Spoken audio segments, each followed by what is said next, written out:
Good afternoon. Welcome to our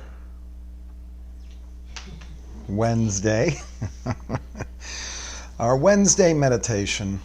We're in the midst of talking about perceptions, talking about the way we see ourselves and the way other people might see us, and talking about maybe the energy that we want to put out into the world and whether it is accepted. And we're doing this, of course, off of the reaction of the Israelites as they're about to go into the land of Canaan, when they're asked to search out and discover what's ahead. And so one of the things I thought we could explore today is this idea of our own personal expectations versus what actually does happen.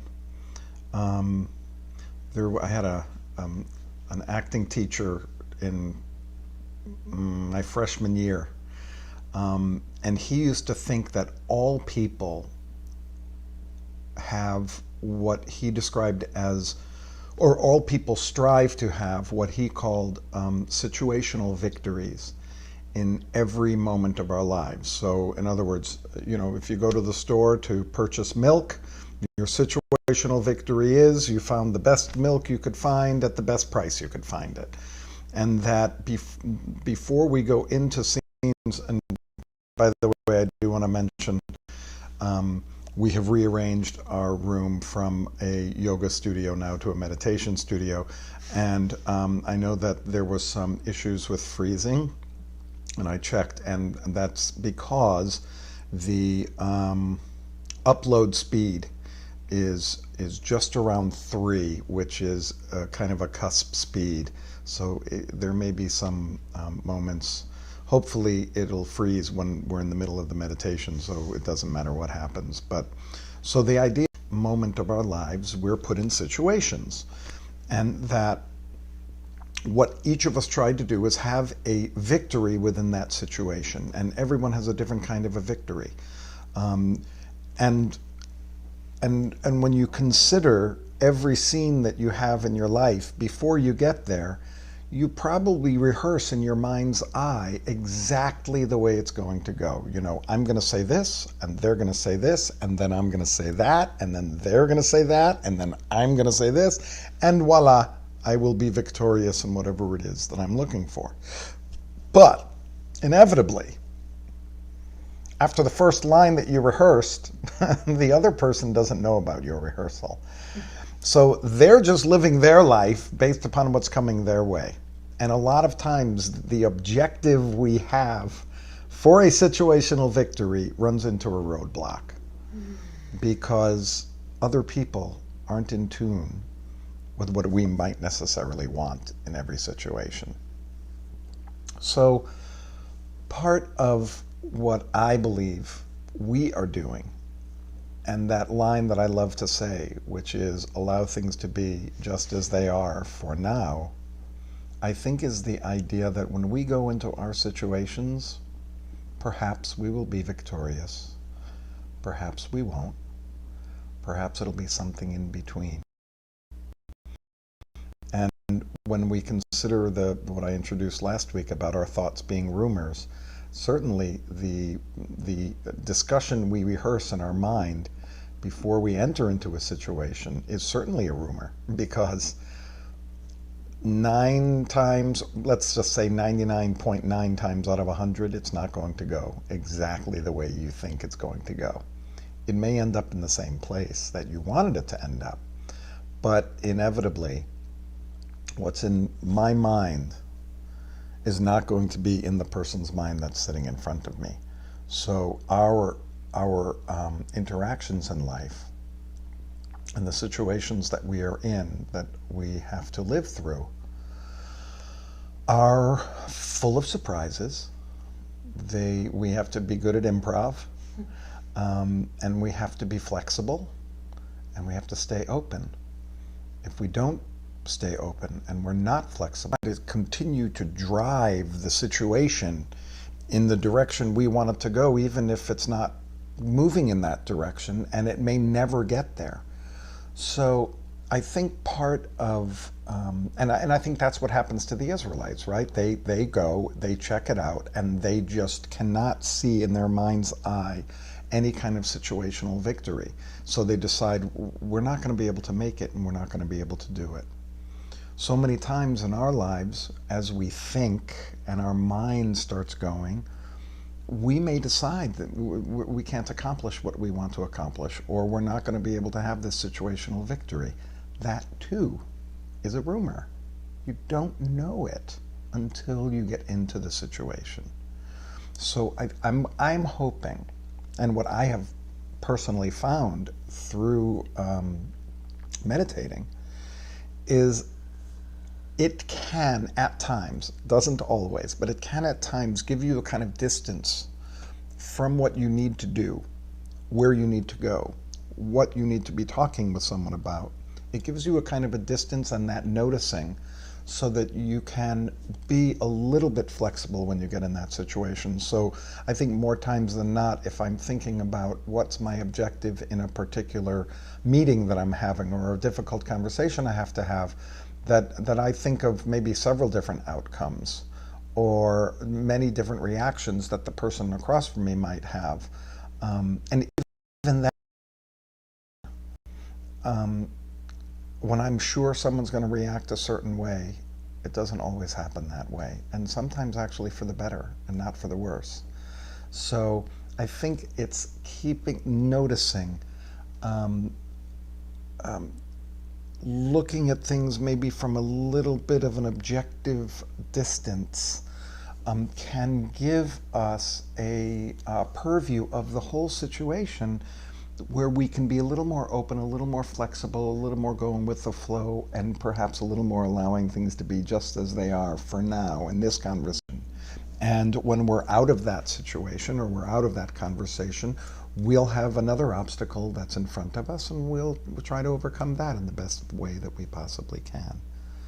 But this idea of rehearsing in your mind's eye every situation that you're going to come upon in your life, just noticing that happens, and perhaps even noticing maybe when you think about what that situation or what that objective is, does your mind take you to a negative place usually? Does it take you to a positive place usually? Do you always think you're going to win in every situation? Do you always go into the situation thinking you're going to lose? Those are the kinds of questions that I think we need to ask ourselves if we want to overcome this idea of kind of putting on top of every situation what we think should happen, as opposed to understanding that what is going to happen happens, as opposed to what is going to happen is exactly how you imagine it in your mind. Not that it's a negative thing to imagine it in your mind, but maybe when we do go into our mind to look at our situations, that we don't allow ourselves to have the same conversation in our head each time, that there can be differences in the way we approach it.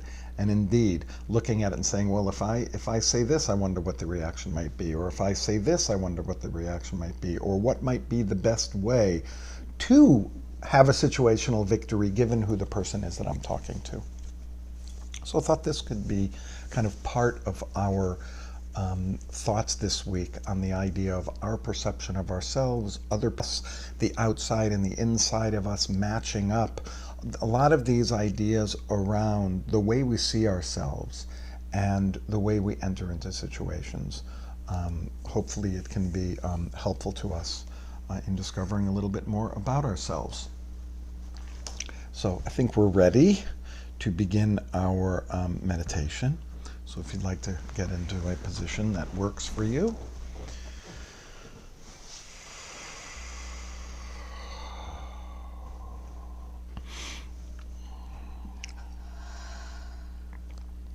I'm not going to do very much talking today. I'm actually a little bit under the weather, which I hate when people say, but so I'd like to spend this time, in this quiet time. So I'm not going to carry us through very much, although I'll bring us through at the beginning just to remind us what we're doing with our breath.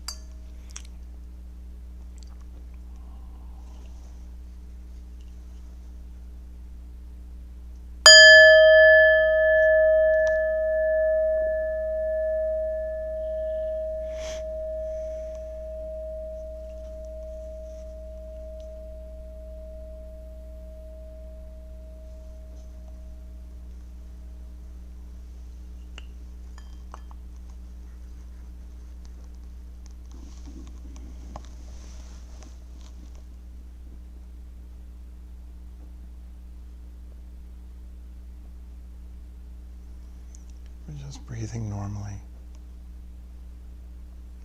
Allow your breath to happen. Allow your body to feel your breath. We don't need to move anything, fix anything, change anything, just what is. And just allow things to be as they are just for now.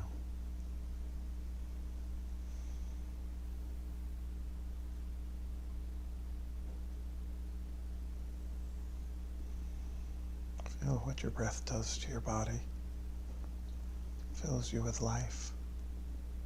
Every moment, from moment to moment.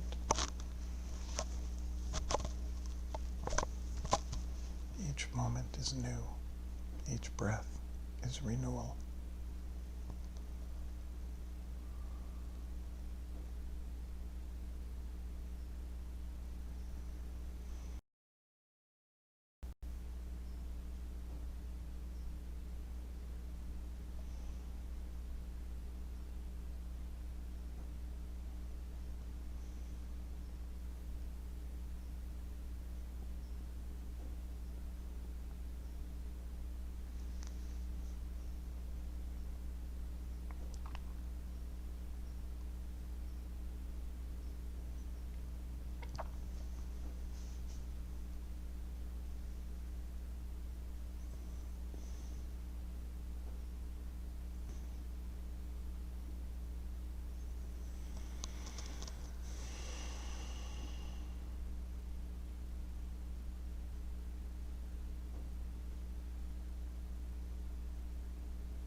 Just want to remind you that it's very easy for our thoughts to take us away from our breath.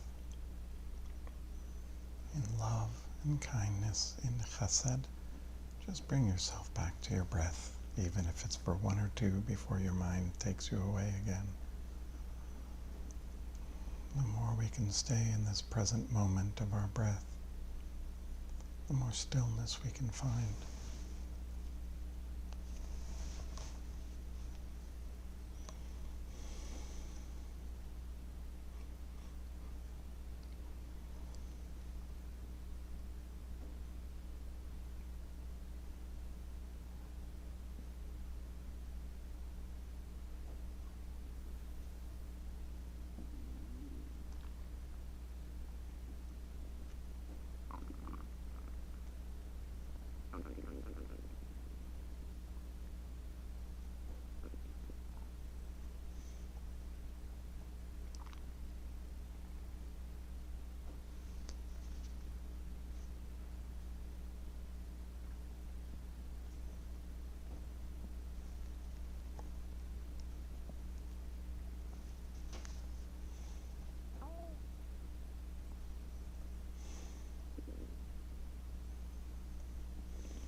As we've settled in, let us move now to the feelings that we ask for.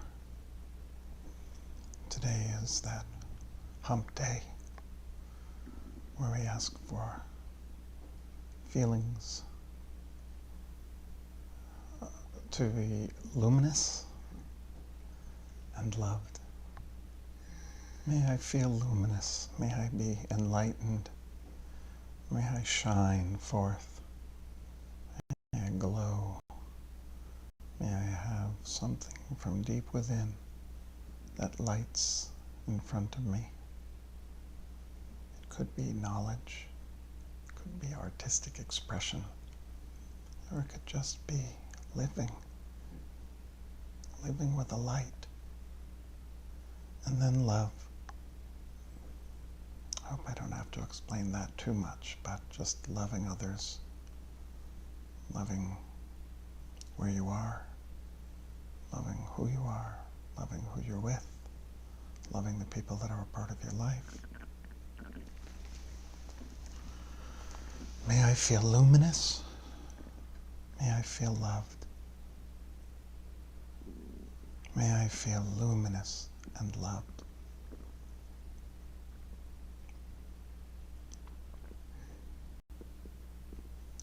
It's God shining God's light upon you.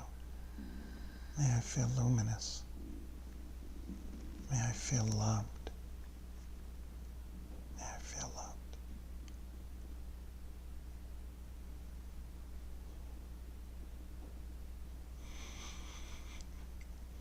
On each breath, offer one of those things to yourself. May I feel luminous. Or offer both.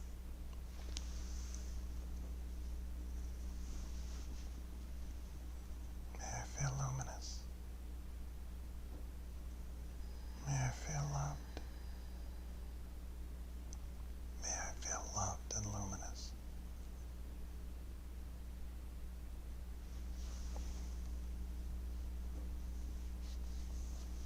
If you'd like to invite someone in front of you to offer this to them, you may do so, of course. May you feel luminous. May you feel loved. And let's go there for several breaths.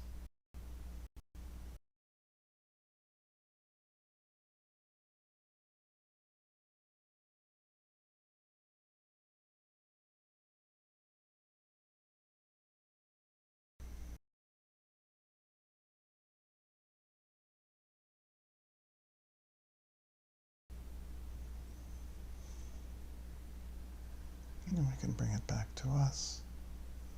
May I feel luminous. May I feel loved.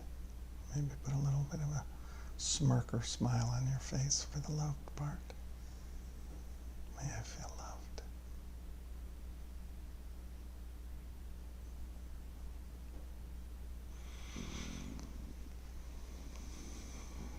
Let's stay there for several breaths.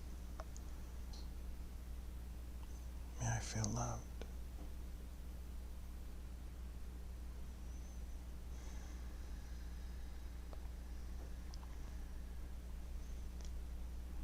And for the final time we have together, let's just concentrate on our breath for several breaths. What does it do to your body? How are you feeling?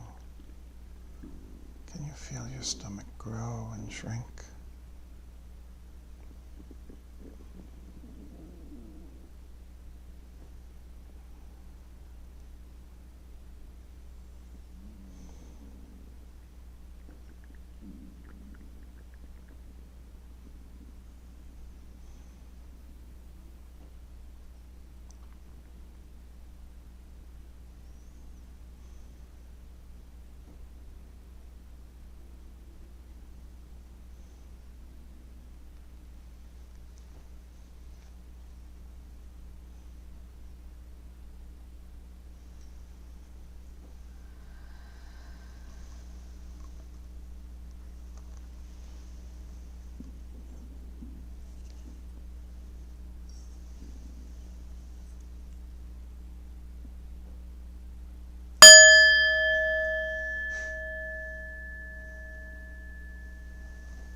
So glad you made it today.